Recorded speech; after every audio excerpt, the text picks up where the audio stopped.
Now that we have established an account in Noodletools and created a project, we are now, and shared it with our teacher, we are now going to start collecting sources. So I'm going to select that project. It opens up to the area that we are going to collect our sources. So I like to have two pages open, my Noodletools page and then my library portal. So they're side by side. So I'm going to select the library portal, and I'm going to right now tap into one database area that will give me information on Abraham Lincoln. I'm going to select that.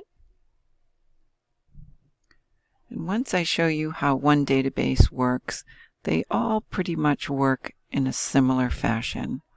So in this case, I'm going to select the biography database.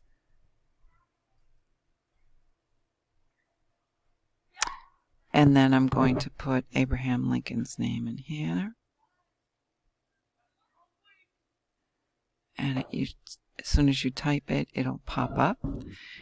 And we see right away that there's a feature article at the top, and then also all of these additional sources. There's 46 academic journals, 3 videos, 1 website, etc. I'm going to show you how to take this first article and bring it in as a citation into your Noodletools. So as soon as you determine that it's an article that you want to use,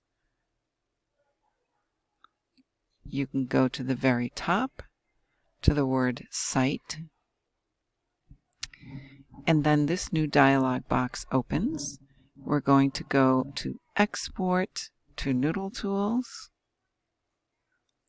This new window pops open, and it suggests a project box that we would be inputting it into, or importing it, and it has selected the correct one, so I say yes, I'm going to import. It tells us that it has done it correctly, and now I will go back to my Noodletools page. It's not there yet because I have to refresh the page, but I find as soon as I refresh it, it is right here. And this little comment box is there if your teacher happens to make a comment to you. You'll see a little flag, and then this will have turned to a red to do button, and this is where you would respond. And that is pretty much how you would import a citation.